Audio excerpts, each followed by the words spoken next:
Así que nosotros contamos con el rol fundamental de ustedes en las faenas.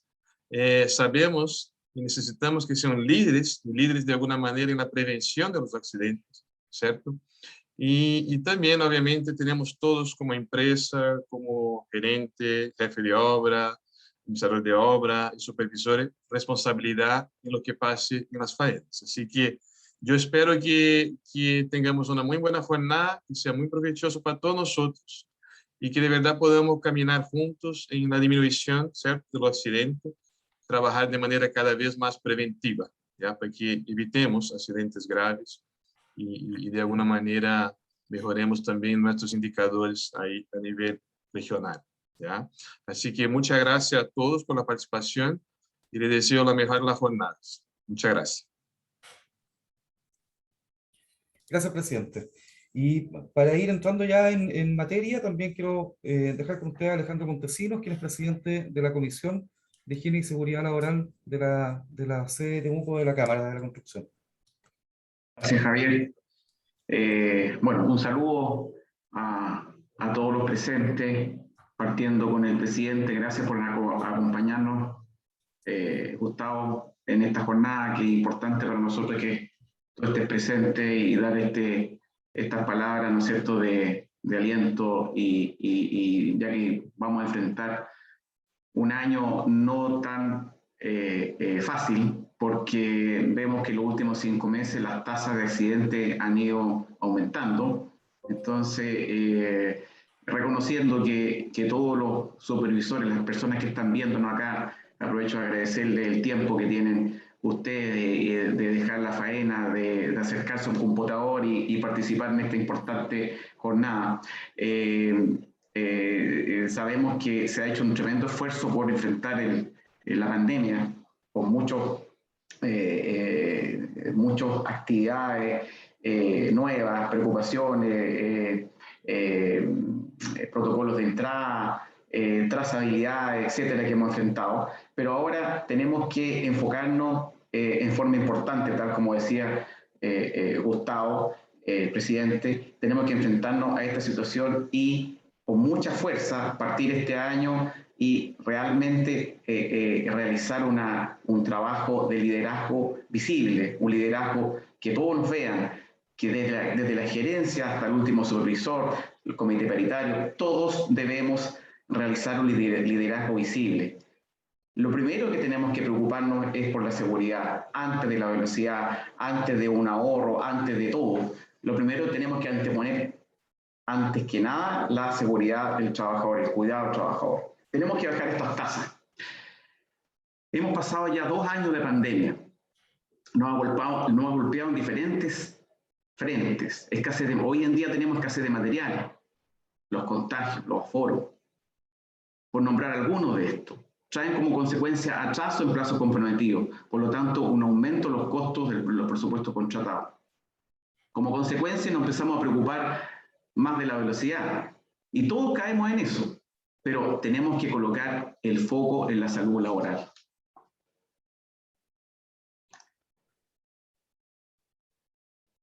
¿Qué hacemos ante esto? Tenemos que, conociendo los accidentes que lo comentaba anteriormente, los accidentes se previenen por muchos frentes. Sentimos que hoy es fundamental fortalecer el liderazgo, la seguridad del terreno, liderazgo visible, entendiendo que estamos atrasados. Y hoy, la mayoría de las obras lo está, no podemos anteponer la velocidad ante la seguridad. La alta gerencia debe mostrarse.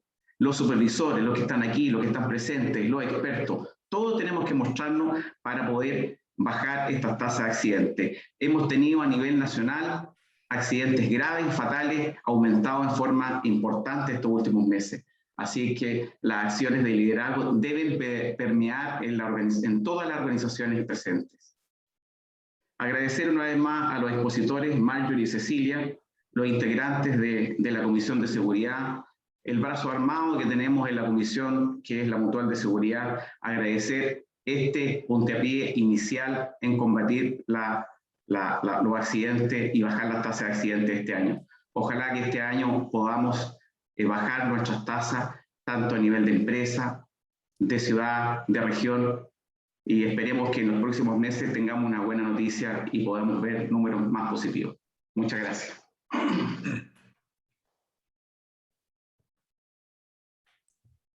Muchas gracias, Alejandro, por las palabras de inicio. Quiero dar la bienvenida a quienes se están conectando ahora.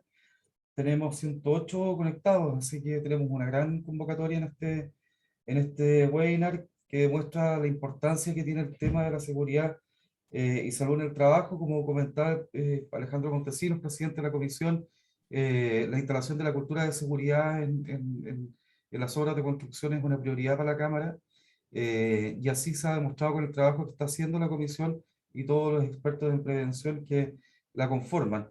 Y como decía también el presidente, hoy día nuestro brazo armado en expertos en temas de prevención en la mutual de seguridad. Así que quiero dejar con ustedes, antes de partir, a Edmundo Zambrano, que es gerente zonal de la mutual. Edmundo. Gracias Javier. Bueno, un saludo especial a todos. La verdad que nos llena de orgullo tener ya 112 conectados, así que un saludo especial a todos y en particular al presidente Gustavo Tomasetti y al presidente Alejandro Montesinos de la comisión. Y la verdad que hemos estado trabajando bastante y como bien decía el presidente, uno de los roles fundamentales que nosotros creemos que nos puede ayudar mucho es a empoderar, a conversar y hacer más visible el trabajo del liderazgo y en particular el rol de los supervisores que tienen a cargo personas. Por eso la actividad de hoy tiene el propósito fundamental el que vamos a profundizar un entendimiento desde dos miradas, desde el rol del liderazgo en la madurez de la cultura de seguridad.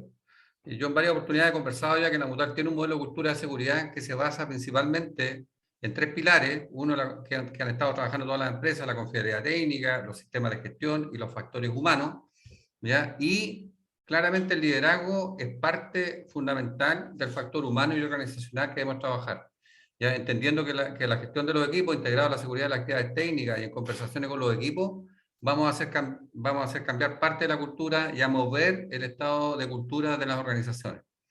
Por eso en la actividad de hoy es fundamental en que abramos este espacio de conversación y hemos definido dos miradas. Una tiene que ver con una conversación que nos va a plantear Marjorie Novoa, psicóloga de la Mutual de la agencia acá de Temuco, donde nos va a entregar una mirada distinta y nos va a entregar algunas distinciones respecto de nuestro liderazgo en cada equipo de trabajo, cómo impacta el líder en los resultados, en la operación y en la productividad y fundamentalmente en la emoción de los equipos, cómo los equipos conversan, cómo se movilizan, cómo están conectados.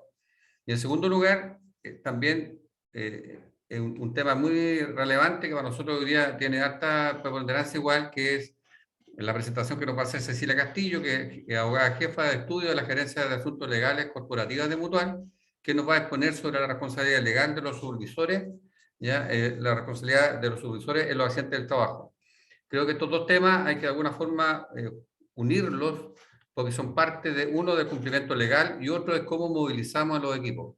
En eso estamos muy desafiados porque efectivamente, después de 2 años de pandemia, donde en una primera etapa nos fuimos muy al modo COVID para mantener la continuidad operacional, y creo que eso también hay que reconocerle a todos los equipos, a todos los que están acá, en que fuimos capaces como empresas de mantener la continuidad operacional de una actividad tan relevante como es la construcción, pero hoy día también se nos hace más visible la necesidad de seguir gestionando este riesgo, pero también gestionar los otros riesgos porque hemos tenido un aumento de los accidentes por las distintas causas que se están analizando, pero efectivamente el rol de los que están convocados hoy día, de los 116 conectados, es clave para movilizar, para tener lugares más seguros y gestionar de mejor manera los riesgos.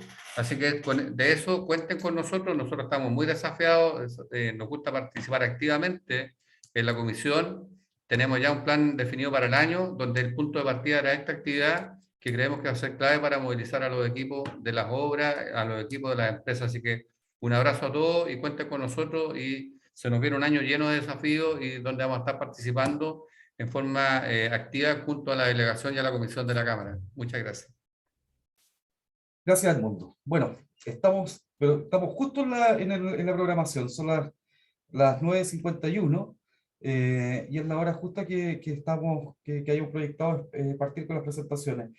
Les cuento que la actividad la tenemos programada para terminar más o menos a las 11:15. Vamos a partir con una primera exposición que es liderazgo del supervisor para fortalecer la seguridad y salud en el trabajo. Lo va a exponer Marjorie Novoa, psicóloga de la Agencia de la Mutual de Seguridad.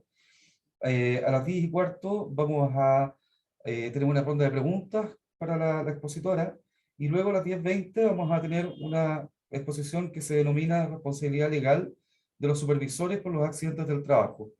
La exposición la hará la señora Cecilia Castillo, abogada jefa de estudio y capacitación de la Gerencia de Asuntos Legales de la Mutual. A las 10:50 vamos a tener una ronda de consultas sobre el tema, y a las 11 de la mañana vamos a tener las palabras de cierre. Esa es la programación de lo que nos espera en adelante. Así que quiero dejar con usted a la señorita Marjorie Novoa, que nos va a acompañar con la primera exposición. Muchas gracias, Marjorie, por la disposición a acompañarnos en este webinar.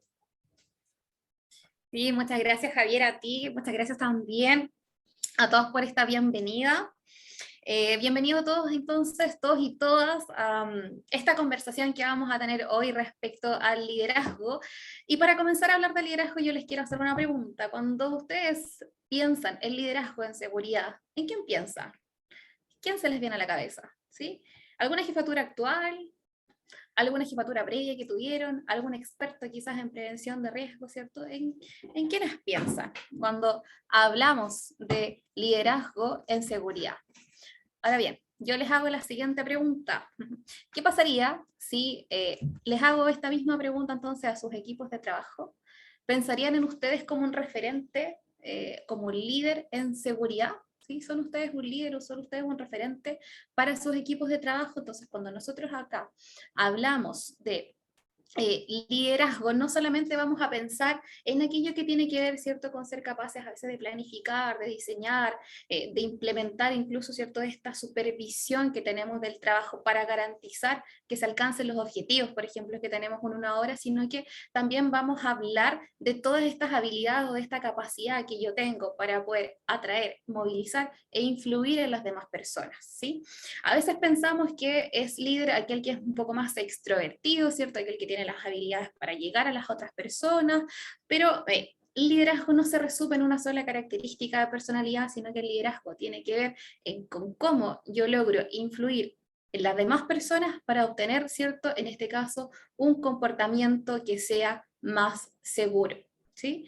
Por otra parte, si yo hablo entonces de liderazgo y si yo quiero ser un líder o un referente en seguridad frente a los demás, también debo pensar, ¿cierto? ¿Soy consecuente con esta idea? ¿Sí?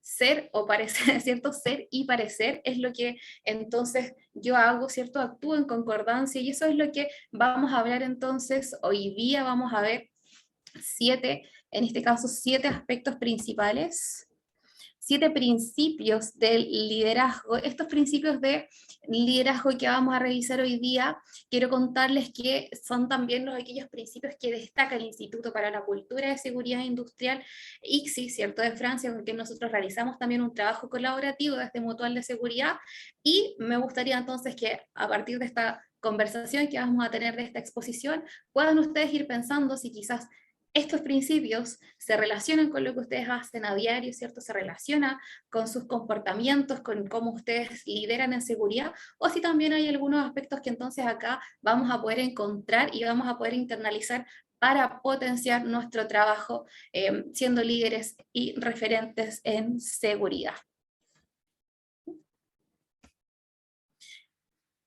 El primer principio, en este caso, del cual vamos a hablar, tiene que ver con crear una visión.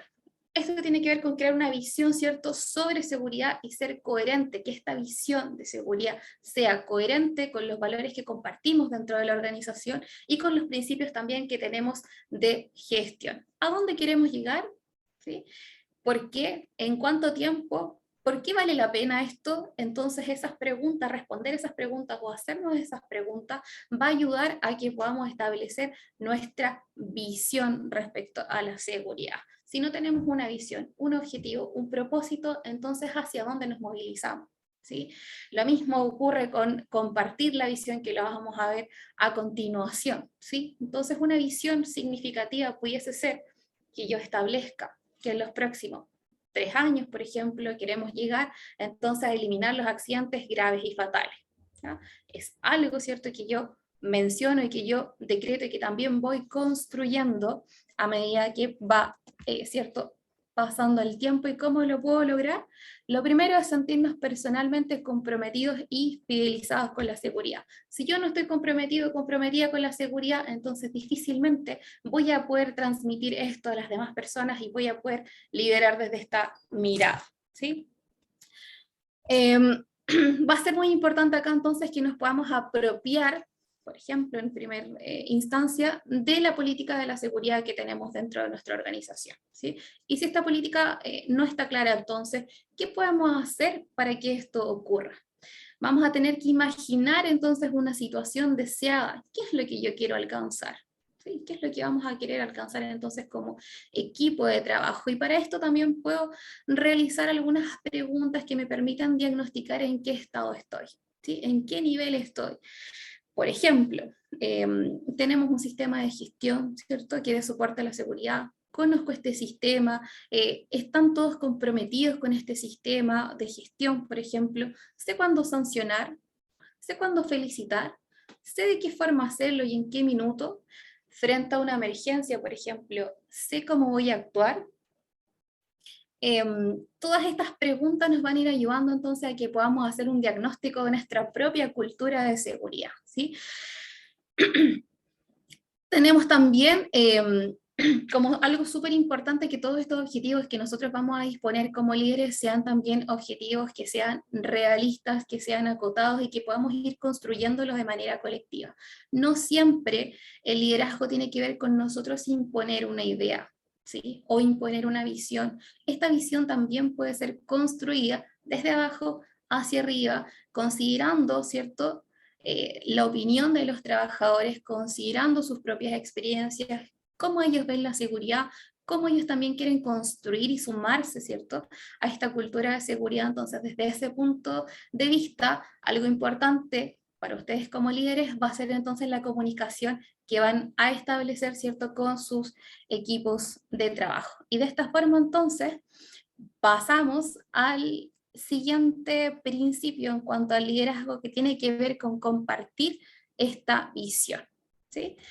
Nuevamente mencionamos acá que la cultura de seguridad no es algo que solo se decrete, es algo que se va a construir, y la visión puede quedar escrita, puede quedar declarada, pero si no se comparte, si no se socializa, si no se vive en el día a día, puede ser una visión que va a quedar ahí solamente en el papel, ¿ya? Por tanto, va a ser súper importante las estrategias que nosotros vamos a utilizar para poder compartir, ¿cierto?, esta visión con nuestros equipos de trabajo y con los trabajadores, ¿sí? Acá les voy a dar un dato. ¿Sabían ustedes, pero sin asustarse, que por ejemplo, cuando nosotros tomamos un vuelo o en la aviación se cometen a lo menos 3 errores dentro del proceso? Sin embargo, es el medio de transporte más seguro que nosotros tenemos, ¿ya? Ahora, si nosotros lo pensamos en nuestros puestos de trabajo, ¿cierto?, en nuestra obra, en nuestras realidades, ¿sí? ¿Son nuestros puestos de trabajo entonces los más seguros? ¿Sí? Sabemos que se cometen errores, que hay errores humanos, pero que hay barreras, ¿cierto?, que van impidiendo que ocurra un accidente, como por ejemplo en este caso que yo les hablo de la aviación, ¿cierto?, que es como lo más emblemático. Entonces podemos llevarlo también a nuestra realidad. ¿Qué barreras tenemos nosotros? ¿Qué cosas hacemos a diario que nos permitan entonces minimizar, ¿cierto?, o que cuando ocurra un error humano, porque somos seres humanos y podemos como líderes y como trabajadores también equivocarnos, ¿cierto?, ¿qué barreras vamos a tener? Y eso lo vamos a ir también estableciendo en la medida que vamos compartiendo esta visión de la seguridad, entonces, y vamos haciendo de la seguridad el pilar fundamental de nuestro trabajo, ¿sí?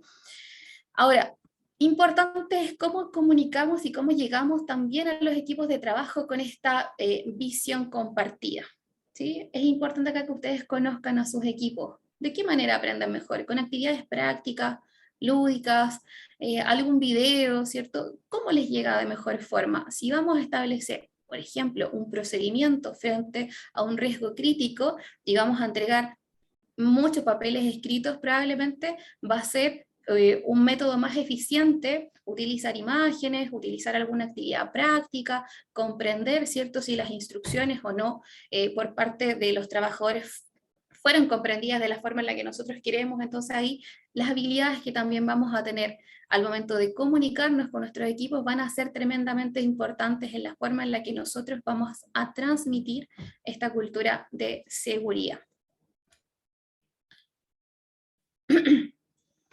Vamos entonces acá a comentar que va a ser tremendamente importante que este mensaje también lo podamos ir renovando, ¿sí? Eso para mantener la atención y la concentración, ¿cierto?, de las personas en este objetivo, ¿sí? También es súper relevante que podamos ir promoviendo los precursores, ¿sí? Entendiendo que los precursores son todos aquellos elementos que pueden determinar, ¿cierto?, en que ocurra un accidente grave o fatal, y que de pronto eso también está muy dado desde la experiencia de los trabajadores. Ellos conocen sus puestos de trabajo, por lo tanto, también podemos recurrir a ellos para ir estableciendo, ¿cierto?, esta visión de seguridad. Como tercer punto, como tercer principio para potenciar cierta estabilidad del liderazgo, tenemos el dar a la seguridad el lugar que corresponde dentro de la organización, dentro de la gestión, y también en cómo nosotros nos conducimos diariamente con la seguridad, ¿sí? Y acá nuevamente lo que yo les mencionaba, no sirve de nada que esté decretado si no se construye en esto. La seguridad está presente en las decisiones que tomamos a diario en nuestro trabajo, está presente o está por sobre, por ejemplo, la producción, ¿cierto?, o los costos de una organización. Bueno, esas son preguntas que tenemos que respondernos de forma honesta para entonces poder determinar, ¿cierto?, nuestra cultura de seguridad y qué cosas entonces quizás vamos a poder potenciar, ¿sí? Desde este punto de vista, identificar los obstáculos, ¿sí?, que tenemos en seguridad también va a ser algo tremendamente importante, ¿sí? A veces no queremos encontrarnos tanto con obstáculos, o no queremos dar a conocer algunas situaciones porque algo nos pasa, ¿cierto?, al interior, pero es importante cuando nos encontramos con un obstáculo, cuando nos encontramos quizás con alguna emoción, por ejemplo, el temor, ¿sí?, frente a realizar alguna tarea, o al temor al decir algo que puede ser, ¿cierto?, cuestionado por otros, pero es súper importante que podamos poner énfasis en estas cosas, ¿sí?, en los obstáculos que se oponen a veces al logro de los objetivos, en la seguridad, para que los podamos ver y entonces podamos hacer o nuevas normas, ¿cierto?, aplicar nuevas normas o nuevos procedimientos. Tremendamente importante va a ser que podamos proveer los medios y los recursos adecuados, ¿sí? Eso también es parte de tener a la seguridad en el lugar que corresponde, que cada uno también tenga claros sus roles y que lo integremos en todos los niveles. Ya no solamente debe actuar con seguridad el trabajador, ¿cierto?, el jornal, sino también los líderes, jefaturas y gerencias. El cuarto principio tiene que ver con nuestra capacidad de ser creíbles, ¿sí? Si nosotros decimos algo, pero no actuamos en concordancia con esto, difícilmente entonces vamos a poder transmitirles a nuestros equipos de trabajo que somos unos líderes en materias de seguridad, ¿sí? Porque es como si yo les preguntara a ustedes, ¿se acuerdan de alguna experiencia que ustedes hayan tenido en donde alguien les decía una cosa pero hacía otra? ¿Cómo lo ve uno desde afuera? ¿Sí? ¿Cómo uno se siente frente a esto? ¿Cree realmente en ese diálogo, en esas propuestas? Bueno, entonces la idea acá es mirarnos a nosotros mismos. ¿Cuán creíbles somos? ¿Cuán transparentes o cuán coherentes somos entre lo que mencionamos, entre lo que declaramos y lo que realmente hacemos? Ese es un punto tremendamente importante que podemos analizar en nosotros mismos para ver nuestra habilidad de ser líderes en materias de seguridad, ¿sí? Otro punto tremendamente importante tiene que ver con demostrar a través de nuestras capacidades de escucha activa, a través de las actitudes que tenemos, ¿cierto?, de las decisiones que vamos tomando y del lenguaje que utilizamos, la forma en que entonces vamos a llegar a las personas y a los trabajadores. ¿Cuáles son las condiciones en las cuales estamos? ¿Cómo es nuestro ambiente de trabajo? ¿Sí? El quinto principio El liderazgo tiene que ver entonces con favorecer también el espíritu de equipo. No están solos en esto, no estamos solos en esta implementación, ¿cierto?, de la cultura también de seguridad. Es importante que ustedes se puedan apoyar de sus equipos de trabajo y favorecer la cooperación de forma transversal. Importante en este rol también suelen ser los comités paritarios, cómo nosotros vamos empoderando, ¿cierto?, a los comités paritarios, cómo vamos también ayudándonos, ¿sí?, de ellos, y cómo también desde el liderazgo nosotros vamos compartiendo los métodos, ¿cierto?, las formas de hacer y las herramientas que utilizamos con el resto de los equipos. Es decir, que seamos una sola gran obra, por ejemplo, ya que todos trabajamos en concordancia. Y que a la hora, por ejemplo, de tener algún problema, también seamos capaces de resolver todo aquello que tiene que ver con seguridad en conjunto o compartiendo estas buenas prácticas, ¿sí? Si hay una obra que quizás tiene un menor nivel de accidentalidad, bueno, ¿qué está haciendo? ¿Cuáles son las prácticas que se están utilizando ahí? ¿Qué estrategia estará ocupando mi colega o supervisor de otra obra? ¿Qué le estará funcionando? Ahí nosotros también podemos entonces, ¿cierto?, estar mano de este capital social y preguntarnos, ¿qué hace el otro? ¿Cómo lo implemento? ¿Qué puedo yo obtener de mi colega, por ejemplo? ¿Qué puedo yo obtener de otras personas que me ayudan entonces y que van a potenciar mi habilidad de liderazgo en materia de seguridad? Tremendamente importante informar también los cambios, ¿sí?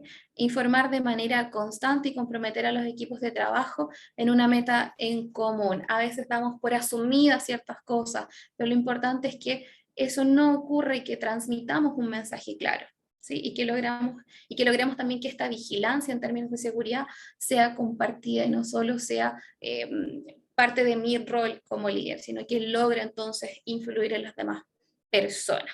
A propósito del término influir, que ahora está tan de moda también, ¿cierto?, ser un influencer, ¿sí? Bueno, esto es un poco parecido, tiene que ver con cómo yo movilizo, con cómo yo sumo a las demás personas a este concepto. El sexto principio del liderazgo va a ser estar presente en terreno. Estar presente en terreno va a ser la forma en que yo tengo para poder observar, para poder escuchar y para poder comunicarme eficazmente con mis equipos de trabajo. Es realmente en terreno en donde yo tengo la capacidad de observar lo que ocurre, ¿cierto? Las prácticas de trabajo que son reales, ¿sí?, que no, quizás no es lo que está escrito, pero lo que es real y lo que se da, entonces, ¿cómo voy a intervenir? ¿Sí? Y en este estar en terreno es súper importante. ¿Cómo estás? ¿Qué necesitas? ¿En qué te ayudo? Desde el líder, entonces, yo me pongo a disposición del otro. ¿Qué te ayudo? ¿Qué necesitas? Retroalimentar acá va a ser importante. ¿Qué es lo que estás haciendo bien? ¿Cómo lo estás haciendo? A todos nos gusta, ¿cierto?, que nos digan, esto está bien, vas por buen camino, sobre todo si es una persona que nosotros tendemos a valorar mucho, a validar mucho su opinión. Entonces acá la retroalimentación positiva va a ser importante, pero también el corregir, el tener claro cuáles van a ser los comportamientos inaceptables en términos de materias de seguridad, ¿sí? Esas sanciones o la forma de corregir se sugiere que siempre estén súper claras y que sean conocidas por ustedes y que también sean conocidas por los trabajadores de forma previa, ¿sí? Y que traten de ser de una forma equitativa.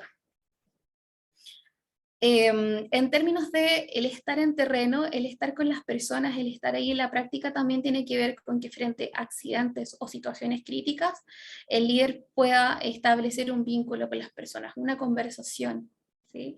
El cómo estás, nuevamente, el qué necesitas, cómo te ayudamos, son preguntas que nos pueden hacer ver mucho más cercanos como líderes o como personas. El séptimo principio tiene que ver con que podamos ser capaces de reconocer las buenas prácticas, ¿sí? Y asimismo aplicar sanciones justas, que era lo que acabábamos de mencionar, ¿sí? Es importante que prestemos atención a las buenas prácticas, a qué cosas hemos hecho y qué han resultado, cómo se han adaptado mejor los trabajadores, ¿sí? Y que también podamos ser capaces de elegir las palabras correctas, que tratemos de tener cierto tino tono y tacto cuando mencionamos algo, cuando sancionamos, por ejemplo. Lo mismo cuando vamos a felicitar, cuando vamos a dar retroalimentación positiva.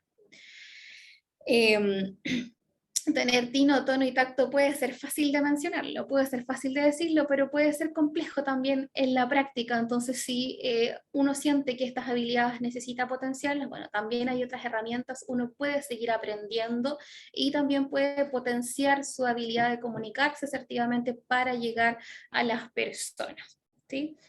Y esto que yo les menciono, estos 7 principios, pueden sonar como los 7 principios de la persona perfecta, el liderazgo, y sabemos que somos todos seres humanos y que antes que líderes y que antes que supervisores, nosotros somos personas, ¿sí? Y por lo tanto podemos cometer errores, y frente a eso es importante que como organización tengamos también un sistema muy robusto en cuanto a los factores humanos y organizacionales para poder, ¿cierto?, dar soporte a todas las situaciones que se van dando. Entonces revisamos estos 7 principios del liderazgo.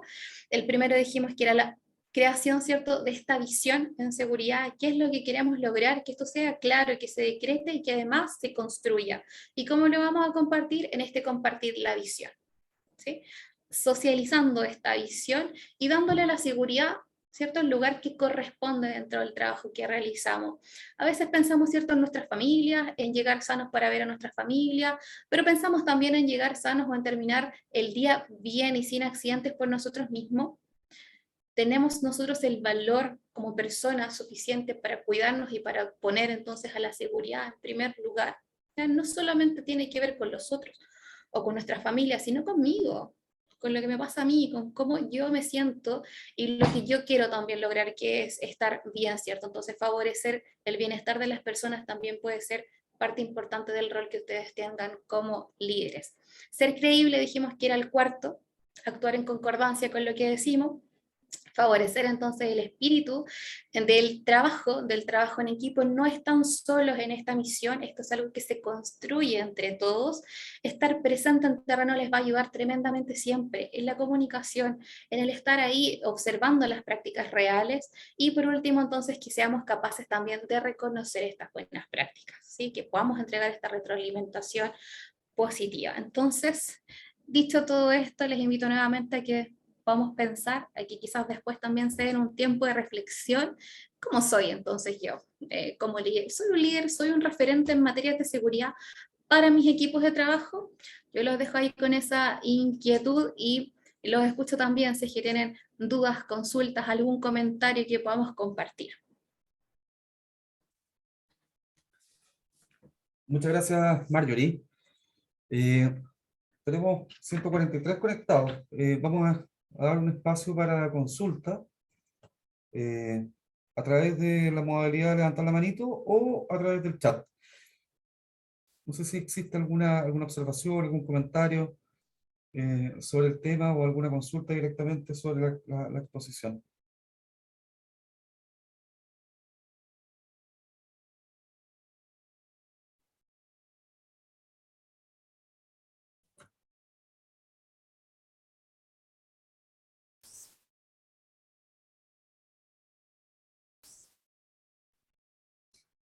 Perfecto, vamos a pasar a la siguiente exposición y vamos, en el caso de que surjan comentarios o consultas, las van dejando en el chat y las vamos resolviendo con Marjorie o Cecilia al terminar la siguiente exposición. Muchas gracias, Marjorie, nuevamente por tu presentación. Vamos a conversar un poquito ahora sobre la responsabilidad legal de los supervisores por los accidentes del trabajo.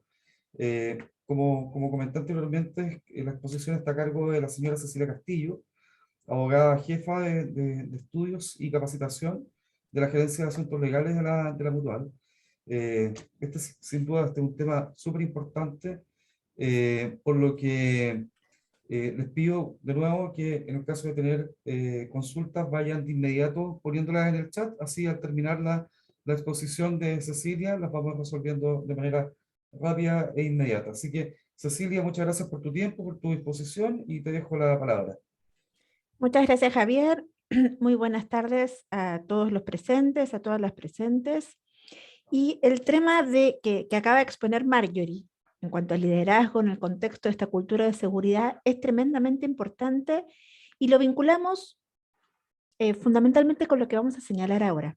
Efectivamente, vamos a hablar de la responsabilidad que pueden llegar a tener las jefaturas en el contexto de los siniestros laborales, ¿sí? Vamos a ver cómo esta responsabilidad, que es de índole penal, que tienen las jefaturas como personas naturales, vamos a ver en qué contexto, de accidentes graves o con resultado de muerte, pero esto no queda aquí porque esto, indudablemente, el aporte de la jefatura a la organización en el contexto del desarrollo de esta cultura de seguridad, en el contexto del liderazgo que tiene que tener toda jefatura, también se evidencia en la misma aporte que tiene que hacer esa jefatura para que el empleador pueda cumplir también con su deber de higiene y seguridad, que muchos de ustedes conocen y que surge efectivamente del artículo 184 del Código del Trabajo, que me imagino que lo habrán oído nombrar, que establece la responsabilidad que tiene el empleador en materia de seguridad y salud en el trabajo. ¿Por qué les menciono esto si el foco de esta conversación va a ser la responsabilidad que tienen las jefaturas? Bueno, porque no podemos desconocer de que en el contexto de la seguridad y salud en el trabajo, evidentemente el empleador tiene responsabilidades. Eso no se desconoce, está claro, 184, el empleador tiene que tomar todas las medidas necesarias para proteger eficazmente la vida de salud de los trabajadores, eso es lo que dice la norma, y de eso se va a desencadenar una serie de otras reglamentaciones que están en leyes y reglamentos que ustedes pueden ver aquí, Departamento de Prevención, Comité Paritario, informar los riesgos laborales, entregar los elementos de protección personal, hacer los cambios en puesto de trabajo, durante estudios de enfermedad profesional, hacer preocupacionales, ocupacionales, cumplir con el 184 bis, cumplir con el 21342, que estos que estábamos mencionando, el foco que tuvimos desde la pandemia, en tener el protocolo, en cumplir con la normativa puntual vinculada a COVID, pero sin desconocer todo lo otro que es el contexto, el universo de las medidas de seguridad que tiene que proveer el empleador. Lo que pasa es que aquí tenemos un tema. Cuando efectivamente se hace responsable al empleador o se busca establecer la responsabilidad que tiene el empleador, los tribunales de justicia van a mirar en el empleador que tome las medidas, no cabe duda. Pero la ley, dijimos, el artículo 184 del Código del Trabajo, dispone que estas medidas tienen que ser eficaces. Y ahí es donde entran ustedes, porque en esa eficacia, tal como la entienden los tribunales de justicia, significa fiscalizar el cumplimiento de las medidas de seguridad. ¿Y quiénes están en terreno con los trabajadores? ¿Quiénes son los que asignan tareas? ¿Quiénes son los que disponen que un determinado trabajador haga una determinada tarea? ¿Quiénes van a verificar en terreno? No todo el tiempo, pero sí van a ver cómo se cumple esa tarea, qué está pasando, cómo se está cumpliendo. Son ustedes, son las jefaturas, los supervisores, jefaturas. Todos estos van a tener que coayudar a este empleador para que pueda ser eficaz en los términos que exige el 184.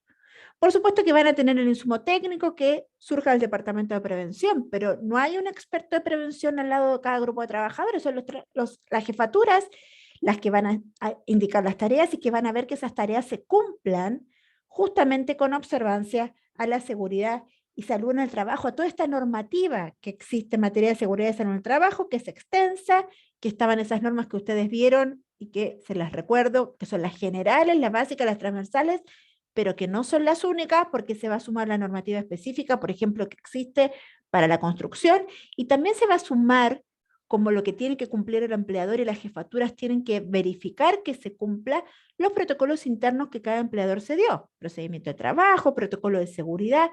Todo esto va a tener que hacer también la jefatura, verificar el cumplimiento de los trabajadores de la norma de seguridad y salud del trabajo.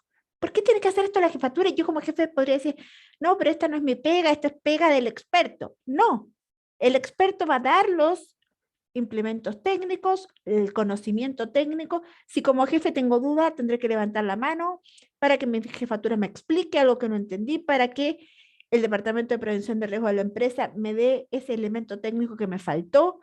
Pero yo como jefatura, al asignar una tarea, y verificar que esa tarea se cumpla, tengo que verificar que esa tarea se cumpla justamente con observancia a las medidas de seguridad. No puedo separar el trabajo del trabajo seguro, porque el trabajo debe ser seguro, de acuerdo a la normativa vigente.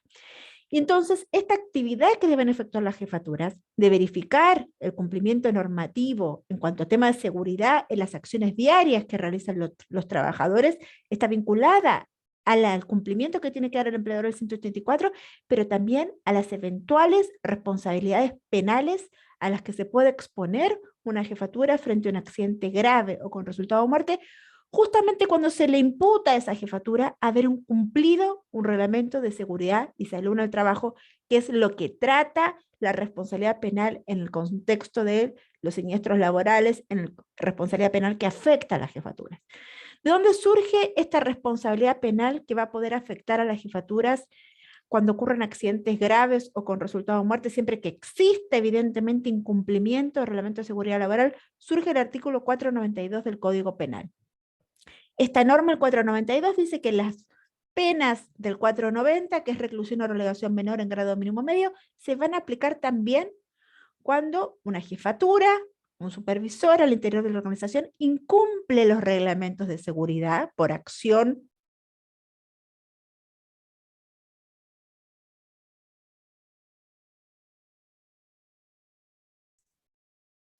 Cecilia está sin audio.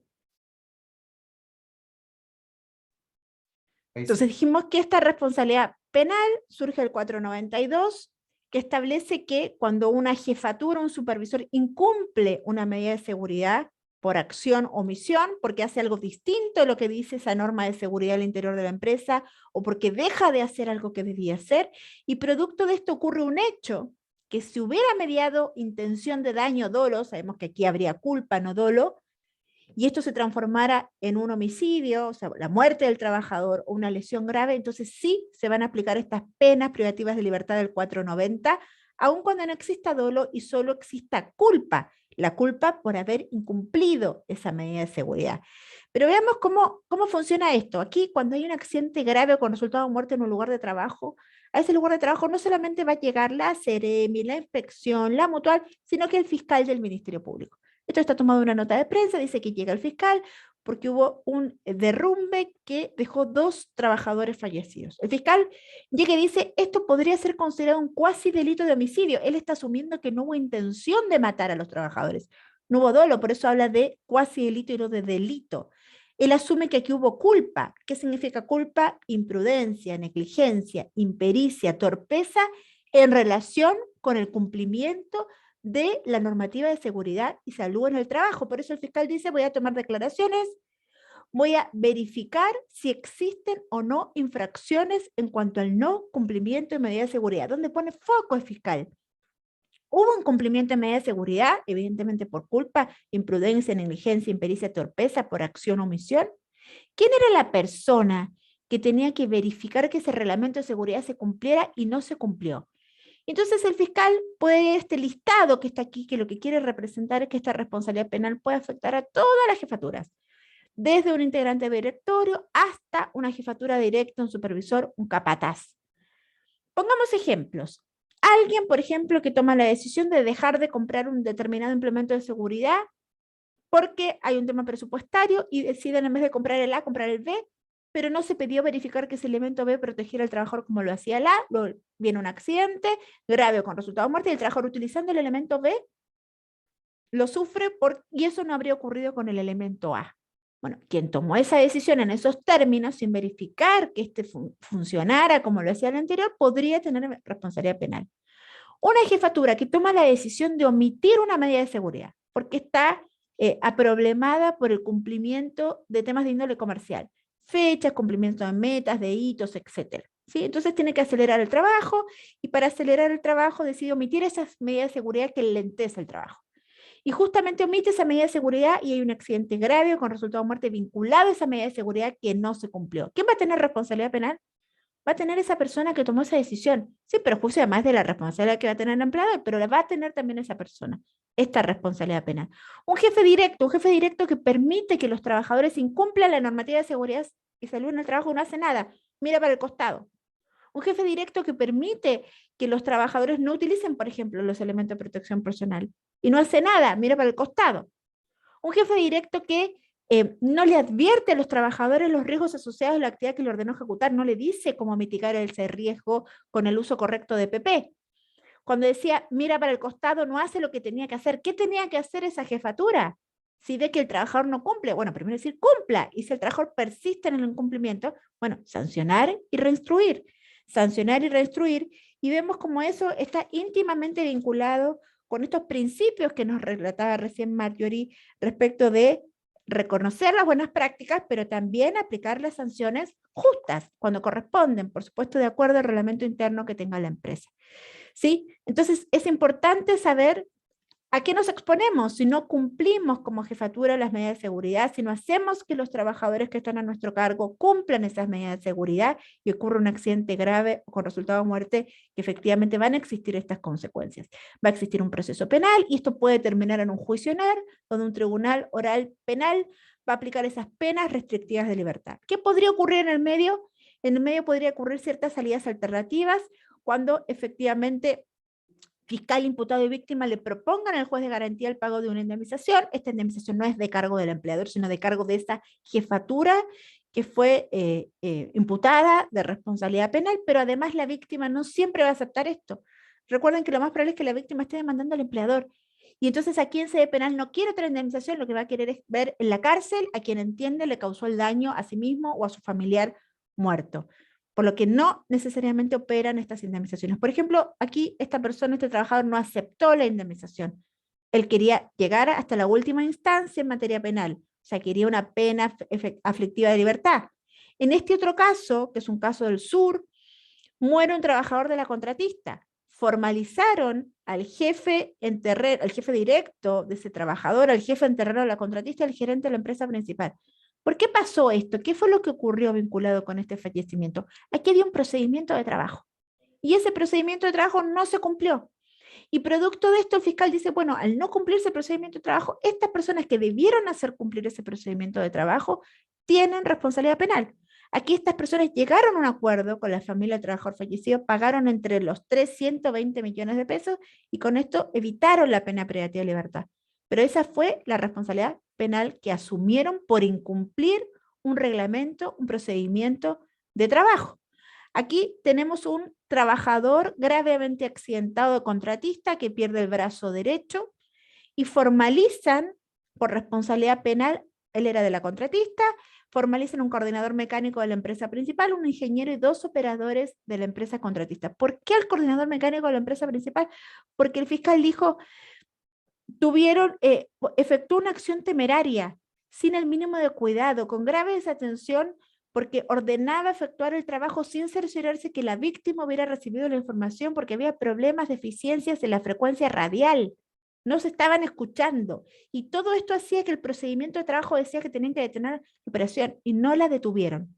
Y el personal de la contratista, el fiscal dijo que tenían un actuar negligente en la planificación de este trabajo, que había estos problemas de comunicación, falta de conocimiento y que con todo esto infringían un reglamento específico que tenían que cumplir en ese lugar de trabajo. Entonces vemos que en estas dos situaciones que estamos comentando, la empresa tiene un reglamento, tiene un procedimiento de trabajo y ese reglamento, ese procedimiento de trabajo se incumple y las consecuencias en uno es un accidente con resultado de muerte, en otro un accidente grave porque hay una pérdida de brazo derecho a la altura del hombro y eso tiene consecuencias penales para las personas que incumplieron esos reglamentos.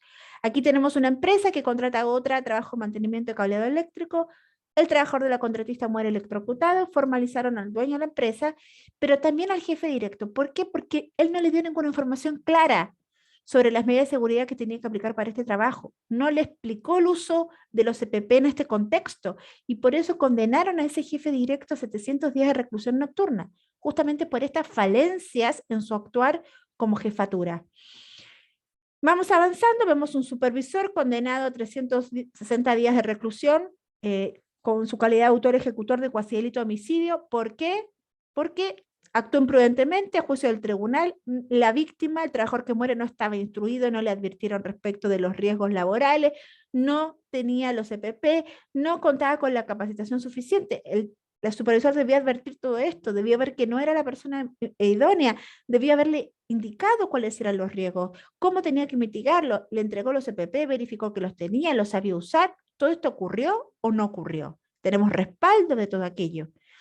Aquí hubo un accidente que muere un trabajador de la contratista, formalizaron supervisores de la principal, jefatura de contratistas, finalmente la condena se radicó únicamente en el jefe de la contratista porque demostraron que él sabía que había 2 fallas de seguridad. Sin embargo, en reunión que sostuvo con ejecutivos de la principal dijo que las condiciones de trabajo eran seguras y se ordenó continuar con los trabajos. Pero él sabía que había problemas en la pala y él sabía que había información del radar que detectaba desplazamiento material, y a la hora 40 que él dice, está todo ok, viene una avalancha y que cae sobre la cabina en la que estaba el trabajador. Por eso lo condenaron a él a 300 días de reclusión como autor ejecutor de cuasi delito de homicidio, y cuando analicemos demandas rechazadas, vamos a ver por qué no se condenó y se absolvió a los supervisores de la empresa principal respecto a este tema. Lo vamos a analizar al final de esta presentación. Como resumen de lo que vimos de responsabilidad penal, vimos que puede haber responsabilidad penal en toda la línea de jefaturas vinculada a ese trabajador que muere o tiene un accidente grave, ¿sí? Siempre que evidentemente existan incumplimientos del reglamento de seguridad laboral. Vimos que incluso esto puede traspasar fronteras, vimos que puede afectar a jefaturas de empresas principales por trabajadores muertos o gravemente accidentados de contratistas o subcontratistas. El elemento que tiene que estar siempre es que esa persona que está siendo imputada por responsabilidad penal haya incumplido reglamento de seguridad laboral. De ahí, por favor, la importancia de cumplir los reglamentos, la importancia de tener procedimientos de trabajo que estén actualizados. No puedo tener procedimientos que no están actualizados con estructuras de cargos que nos corresponden, mencionando implementos que no existen. Todo esto tiene que estar actualizado y el supervisor que advierte esto tiene que levantar la mano, tiene que pedir que se actualice y tiene que cumplir los procedimientos. Vimos que existen acuerdos reparatorios para evitar una pena privativa de libertad y en ese caso una indemnización que va a tener que pagar esa jefatura formalizada, pero esto solamente ocurre si la víctima está de acuerdo, lo que no necesariamente ocurre, y siempre, por lo tanto, se van a arriesgar penas de presidio efectivo, que es a lo que no queremos llegar, y de ahí la importancia de cumplir las medidas de seguridad. Pero vamos al lado práctico, veamos un poco qué es lo que ocurre en la realidad. Vemos que hay mecanismos para garantizar el cumplimiento normativo en materia de seguridad y salud del trabajo. Vemos un empleador rodeado de fiscalizadores. No son todos en todo momento, pero van a estar presentes Inspección del Trabajo, la Seremi, la Superintendencia a través nuestro. Luego hay fiscalizadores sectoriales que se van a sumar dependiendo la actividad económica de la empresa. Pero aquí es fundamental, por supuesto, el cumplimiento normativo por parte del empleador. No cabe duda, tiene que tomar todas las medidas, pero recordemos que para que el empleador sea eficaz, necesita que estas jefaturas cumplan y hagan cumplir las normas de seguridad. Y para eso, evidentemente, tiene que haber un trabajo acompañado, empleador, jefaturas, comité paritario con los trabajadores para obtener este cumplimiento normativo. Tenemos que tener la información de cumplimiento en materia de seguridad y salud en las obras. La tenemos que tener porque efectivamente si no puede haber una fiscalización de un ente como la Seremi de Salud, por ejemplo, que llega a fiscalizar por un fallecimiento que tuvo un trabajador. Ustedes saben, cuando hay un accidente grave con resultado de muerte, la empresa está obligada, además de emitir la DIAT, notificar Seremi de Salud, Inspección del Trabajo, suspender faena, en caso necesario no Aquí llegó la Seremi levanta esta acta infraccional que dice se autoriza al trabajador a subir por estructura, no existió supervisión directa, no había procedimiento de trabajo seguro, la autorización no verificó que estaban los dispositivos de seguridad controlados. ¿Qué va a ocurrir con esta acta? Esta acta infraccional va a llegar a manos del fiscal. Evidentemente que el fiscal va a poner el foco en el supervisor, en el jefe de supervisores, en el jefe de supervisores. ¿Qué pasó aquí? ¿Por qué ocurrió esto? También va a llegar a manos del abogado de la familia del trabajador fallecido. Lo más probable es que van a demandar al empleador, pero va a estar presente la vía penal, que es la vía que afecta a las jefaturas por eventuales responsabilidades penales. ¿Qué hacemos? ¿Cómo protegemos a la empresa? ¿Cómo nos protegemos nosotros como jefatura? Por supuesto que la empresa tiene ciertos elementos que tal vez le permitan hacer transferencia de riesgo cuando operan los seguros, en trabajo bajo régimen de subcontratación, resguardos que se puedan poner en cláusulas contractuales en los contratos de otra empresa, pero la única forma que existe de eliminar o mitigar el riesgo es la prevención de riesgos laborales y una prevención de riesgos documentada, formalizada. Y ahí nuevamente entran ustedes. Tienen que existir los respaldos. Le entregué el EPP, se le expliqué cómo actuar, tengo respaldo. Le advertí los riesgos laborales. No voy a tener tal vez respaldo para todo, pero para las situaciones que pueden llegar a ser graves, trabajos donde si el trabajador no comprende las instrucciones que le estoy dando, se está jugando la vida, tengo que invertir 10, 15 minutos, explicarle bien, decirle que me muestre si comprendió y voy a tener que tener algún tipo de respaldo, porque ese respaldo, si ocurre un accidente y el caso se judicializa, va a ser lo único que me va a permitir controvertir ese riesgo judicial, tanto desde la perspectiva de la empresa como desde la perspectiva de las jefaturas. Si no tengo ese respaldo, va a quedar como que no le advertí los riesgos laborales, como que no verifiqué el uso de PP, como que no cumplí mi rol de jefatura en el cumplimiento de los reglamentos de seguridad. Evidentemente que la empresa tiene que tener políticas permanentes en prevención, pero no basta con eso. Dijimos, ustedes tienen que cumplir, hacer cumplir, los trabajadores tienen que cumplir, la prevención es tarea de todos, lejos de ser una frase cliché. Por supuesto que la empresa tiene que contar con protocolos de seguridad, pero no basta con eso, tiene que exigir el cumplimiento y para eso están ustedes, para exigir que se cumplan los protocolos de seguridad. Por supuesto que si se trabaja bajo régimen de subcontratación se tiene que cumplir la normativa, la estructura preventiva del decreto 76, pero no basta con esto, hay que exigir el cumplimiento. A esta altura la entrega de PP es prácticamente higiénico, no basta con esto, tengo que verificar que los utilicen bien. También, efectivamente, voy a contar con el reglamento interno que va a ser una herramienta en este liderazgo de un ejercicio efectivo de la supervisión, un liderazgo orientado al cumplimiento, a contar con una cultura de seguridad al interior de la empresa, un liderazgo orientado a tener tolerancia cero frente al incumplimiento de la normativa de seguridad y salud del trabajo. Tolerancia cero porque voy a tener que advertir a los trabajadores que incumplan, advierto, no cumplen, sanciono y reinstruyo, y cuando instruyo a los trabajadores tengo que recordar que aquí no hay nada obvio, no porque sea obvio para mí, va a ser obvio para los demás, no porque efectivamente no esté todo escrito, voy a tener que recordarlo a los trabajadores, tenemos que tener presente que este tema de la seguridad y salud del trabajo no es un tema atractivo. Nadie se levanta por la mañana y cuando se lava los dientes en el espejo dice, hoy voy a cumplir las medidas de seguridad porque no quiero tener un accidente. Eso no ocurre, por eso las jefaturas tienen que estar ahí recordando los riesgos, recordando el cumplimiento normativo en materia de seguridad y salud del trabajo, advirtiendo a los trabajadores, instruyendo, sancionando si procede y reinstruyendo también siempre la sanción asociada a la reinstrucción, porque el fin no es sancionar, el fin es que el trabajador comprenda la importancia del cumplimiento normativo y de todo esto tener respaldo escrito.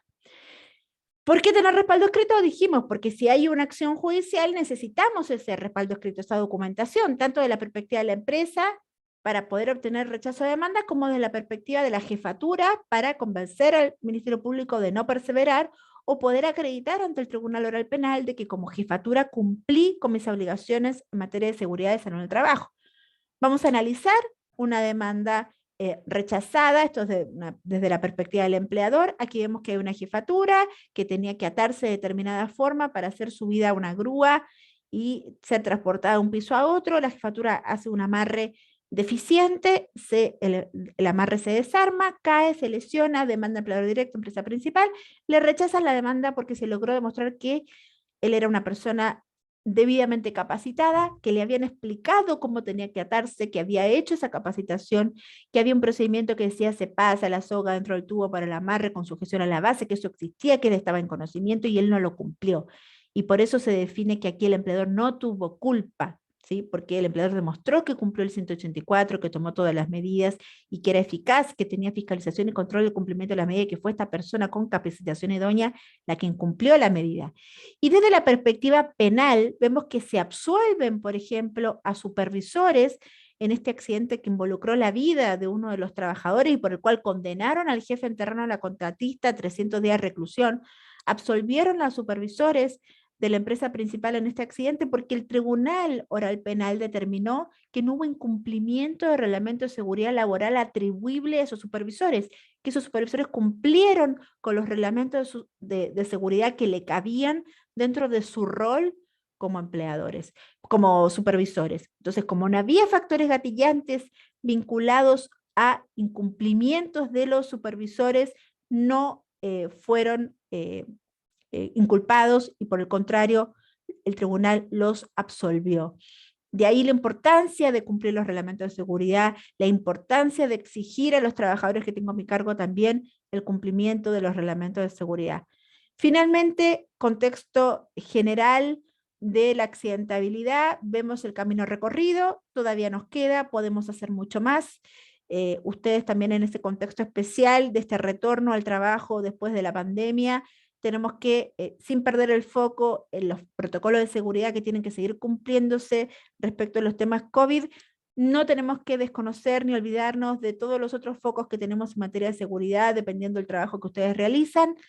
Vemos también qué es lo que pasó con los trabajadores muertos por accidentes del trabajo en los últimos años, y vemos que hay una disminución, pero que todavía nos queda mucho trabajo por delante, porque todavía tenemos un 2,6, que estamos convencidos que si todos cumplimos desde nuestro rol los reglamentos de seguridad, esto se puede mejorar.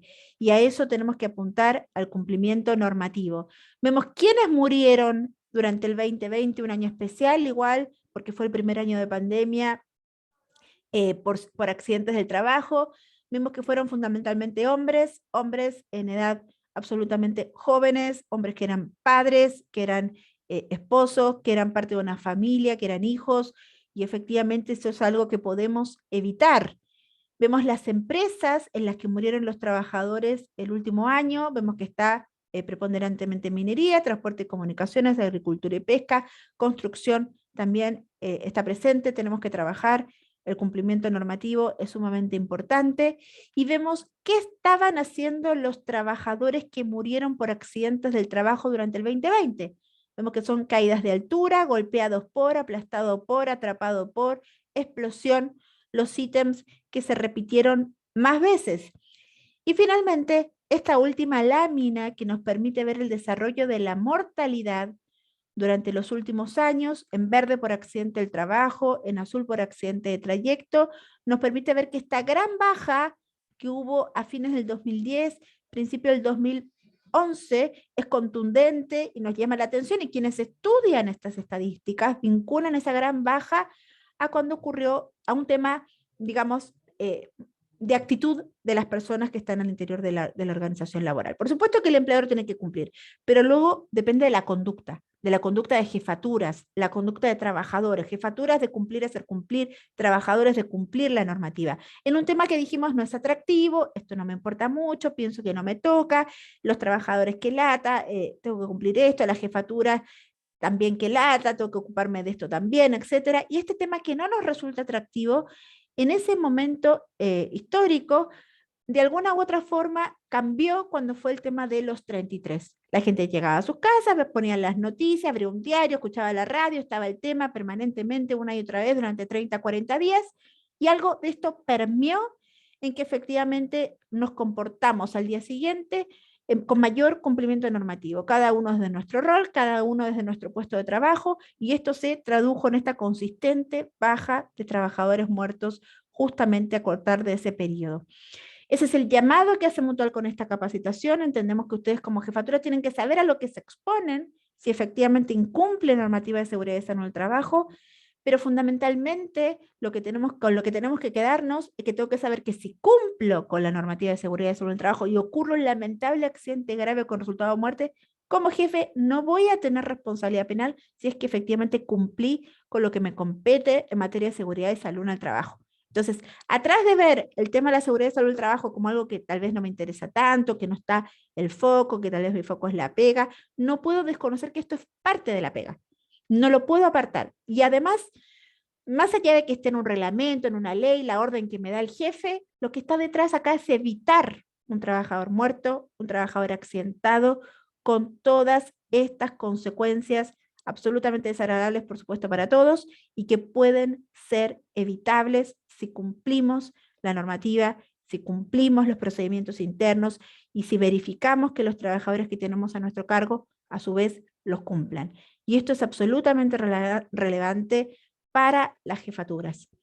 Yo les agradezco por participar en esta actividad, por todos los conectados, y me parece de enorme importancia la primera parte de la capacitación de Marjorie respecto de estos 7 focos que tienen que tener las jefaturas para efectivizar ese liderazgo en materia de seguridad y salud del trabajo. No sé si tienen alguna duda o consulta respecto al tema que estamos conversando.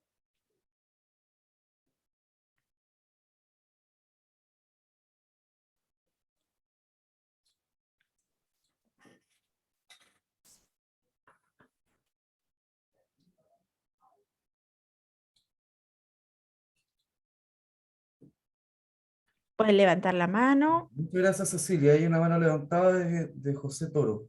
Ya. Tiene que habilitar el micrófono. O hacer la Está pregunta. habilitado, no sé si me escuchan. Sí, perfecto. Ya. Buenos días a todos los que están conectados. La pregunta es la siguiente. La producción va por sobre la seguridad. Cuando a ti te exigen que tenés que sacar la pega, que tenés que sacar la pega, que tenés que sacar la pega, y tú conscientemente tú sabes que estás haciendo y cumpliendo una norma, todo lo que se está conversando referente a la seguridad. ¿Qué pasa en esos casos? Porque también, si tú desobedeces a tu jefe directo, también estás poniendo en riesgo tu trabajo. Entonces, ¿qué se puede hacer en esos casos? Porque no lo digo en esta obra, yo soy nuevo en la empresa, pero en otras obras me ha pasado.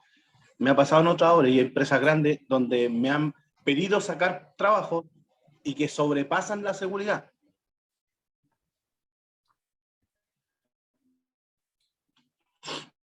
Bueno, desde una perspectiva legal, que es lo que voy a responder yo, sin perjuicio de lo que Marjorie iba a complementar en cuanto al tema conductual al interior de la organización laboral, evidentemente que tú tienes que hacer presente eso a la jefatura, ¿sí? Luego, si la jefatura toma la decisión, tienes que hacerlo presente, ojalá a través de algún elemento que te pueda quedar como antecedente, un WhatsApp, un correo electrónico, y decirle esta decisión o esta forma de trabajo en este contexto implica estos riesgos. Y si la jefatura toma la decisión, bueno, como tú dices, voy a acatar lo que dice la jefatura, siempre que no implique un riesgo inminente la vida de un trabajador, porque ahí cualquiera puede tener faena en cualquier contexto, pero evidente tú vas a acatar el tener que ejecutar determinado trabajo en este contexto que te están pidiendo, pero tú hiciste presente esta situación, ¿sí? Tú hiciste presente y expusiste cuáles son los riesgos que se están tomando. ¿Mm? Claro, lo que pasa es que yo tuve una experiencia muy fuerte y en un accidente grave. ¿Ya? En una empresa X, una gran empresa, pero fue un accidente grave, en donde yo tenía que ejecutar una tarea, donde yo tenía que hacer una actividad, pero llegó otro jefe que estaba sobre mí, y él tomó una decisión por voluntad propia, interrumpir mi faena, lo cual esa interrupción causó un accidente grave. Ya. Pero después, cuando vinieron toda la investigación de ese accidente, él me endosa toda la responsabilidad a mí, lo cual yo como usted lo dijo, a través de un documento o de realizar una actividad a tal hora, era yo, nadie más. No sé si me explico. Sí, se cortó un poco la comunicación, pero evidentemente tú me dices aquí, bueno, primero y principal, tú no tuviste ningún tipo de condena por esa situación, o sea que de alguna u otra forma se plasmó que no tuviste responsabilidad porque hubo otra persona, una jefatura por encima tuyo que tomó una decisión, tal vez que no le correspondía tomar esa decisión al contexto que estaban trabajando, pero lo hizo igual, y de alguna u otra forma eso implicó que tú no tuviste responsabilidades penales respecto de esto, porque no estabas en condiciones de poder controvertir esa decisión que tomó esa jefatura superior a ti, por así decirlo. Tú seguramente pudiste hacer presente los riesgos a esta persona insistió, tomó la decisión, y de alguna forma también al tomar la decisión está tomando sobre sus hombros la responsabilidad que pudiera caber por lo que ocurra o eventualmente ocurra en ese contexto. Eso es lo importante. Pero sí tener presente lo que nos ocurre día a día. Día a día tomamos miles de pequeñas decisiones que no están en estas situaciones extraordinarias que no digo que no ocurran, que pueden ocurrir, pero que no es lo que nos pasa el día a día. Tenemos que enfocarnos primero en el día a día, ¿sí? Luego vamos a ver lo extraordinario, pero en el día a día tenemos que cumplir y hacer cumplir.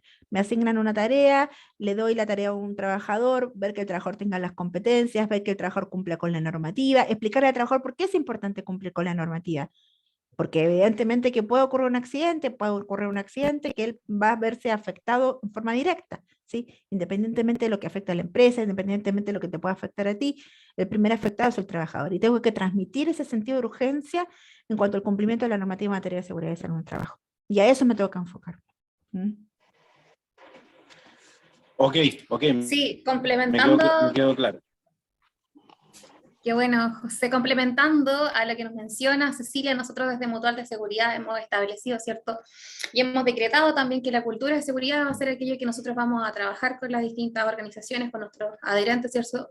Y eso es lo que hemos estado haciendo. Desde ese punto de vista es tremendamente importante que ustedes desde el rol de líder que tienen frente a estas situaciones también puedan tener esta mirada, ¿cierto? Y poder decir, bueno, este es el trabajo que estamos ejecutando, estas pueden ser las consecuencias, ¿cierto? Desde ese punto de vista, si yo tengo un accidente grave o fatal, también voy a tener un costo asociado a eso, ¿cierto? Vamos a parar la producción, ¿cierto? A detener la faena, eso va a impactar en los avances, en los objetivos que tenemos, entonces también tiene una consecuencia importante. Sí, y esto lo podemos vincular, de hecho, con cuán importante es lo que estamos conversando, ¿cierto? Para ustedes como líderes en seguridad, en el sentido de que van a impactar, ¿cierto? De forma primero positiva en los trabajadores, ¿cierto? En la salud y el bienestar, evitando accidentes.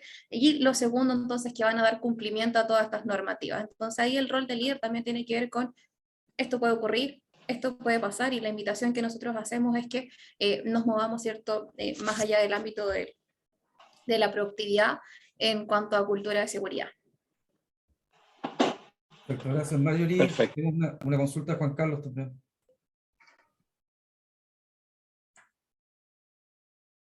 Juan Carlos Morales.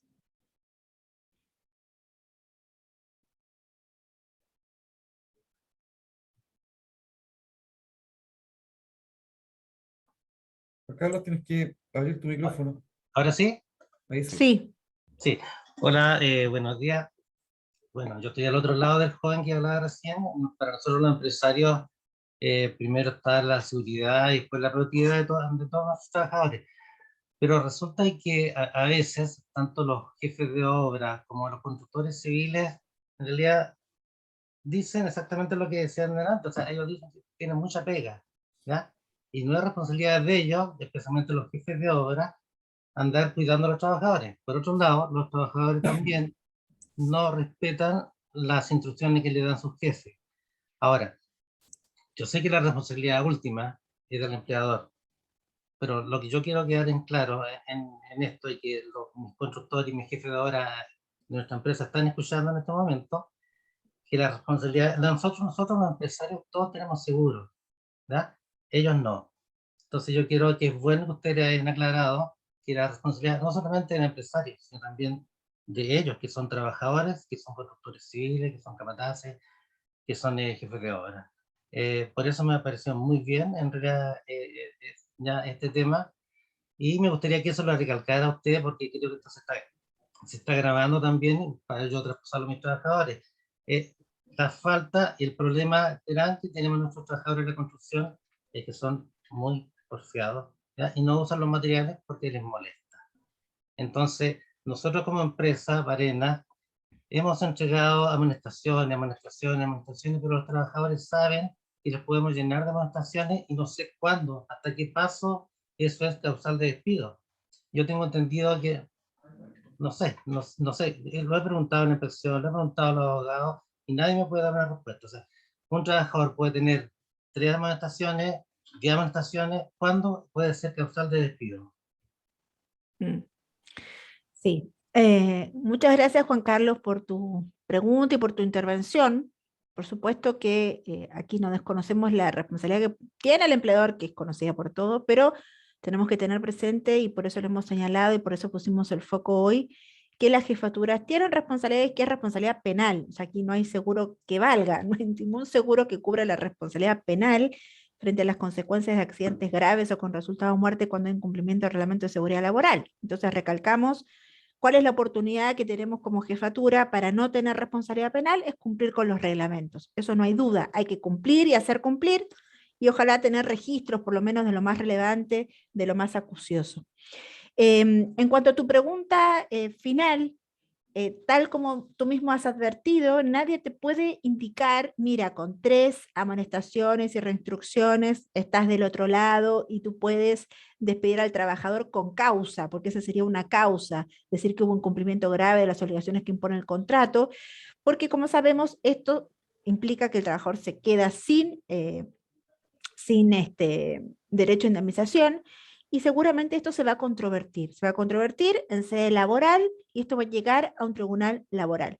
Que hay una norma específica, que es efectivamente el 160 número 5, que dice que si el trabajador expone imprudentemente al lugar de trabajo, a la salud o a la vida de sí mismo, de los otros trabajadores, el empleador lo puede despedir sin derecho a indemnización.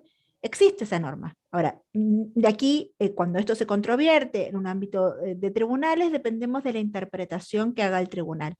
Si yo tengo una historia documentada, o sea, una historia donde yo sancioné al trabajador, primero una amonestación verbal, luego reinstruí, luego vino una amonestación escrita, reinstruí, luego apliqué una multa, y todo esto tiene que estar contenido en el reglamento interno, evidentemente que voy a tener una historia documentada y ahí voy a tener que consultar a un abogado especialista en derecho del trabajo que me diga si esa historia me va a permitir sostener un término de contrato de trabajo por el 160 número 5. Pero es un tema que hay que analizarlo caso a caso. No podemos dar recetas generales porque, como estoy diciendo, esto está vinculado con la interpretación que de ese caso hagan los tribunales de justicia. Si uno busca jurisprudencia, vamos a encontrar que hay casos donde los tribunales se han validado despidos por el 160 número 5 cuando efectivamente hay una historia documentada. Eventualmente podremos encontrar que algún tribunal no lo validó, pero también hay tribunales que sí. Entonces de ahí extraer las enseñanzas que nos da ese tribunal, qué es lo que observó ese tribunal en esos casos puntuales que fue suficiente para validar la aplicación del 160 número 5. Y ahí es donde efectivamente el abogado que los asesora va a tener que hacer ese análisis. Pero que si se puede hacer, se puede hacer. Pero tengo que tener una documentación, una historia que me permita demostrarla ante el tribunal. Pero no hay un número. No es que yo te diga 3 y funciona, 10 y funciona. Eso no tenemos ese parámetro de esa forma matemáticamente. Gracias.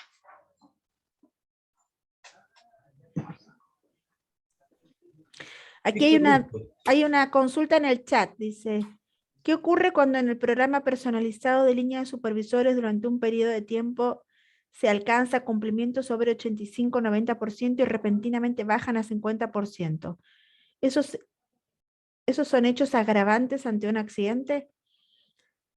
Y evidentemente que si hay estoy midiendo, ¿sí? Midiendo el cumplimiento normativo en materia de seguridad y salud en el trabajo y tengo una variable como esta que me permite objetivar incumplimiento, porque en definitiva si tenía algo sostenido entre el 85-90 y de repente bajo 50%, efectivamente que dejaron de hacer lo que tenían que hacer, efectivamente podría constituir un agravante, porque ¿qué se hace con esa información? Es la primera pregunta que se va a hacer el tribunal, desde la perspectiva incluso de la responsabilidad civil del empleador, e indudablemente también desde la responsabilidad penal que afecta a esas jefaturas que incumplieron. Se le va a preguntar a esa jefatura por qué incumplió, usted lo estaban midiendo, le estaban entregando la información, le estaban diciendo, usted tuvo una baja de 85-90 a 50, ¿qué pasó aquí? ¿Por qué dejó de cumplir lo que usted debía cumplir? Eso va a tener que dar cuenta esa jefatura que incumplió, y también la empresa, le va a preguntar el tribunal a la empresa, bueno, ¿y qué hizo usted con esta información como empleador? ¿Qué medidas adoptó con esas jefaturas que abruptamente empezaron a incumplir la normativa? ¿Qué se hizo? Hay varias manos, Víctor.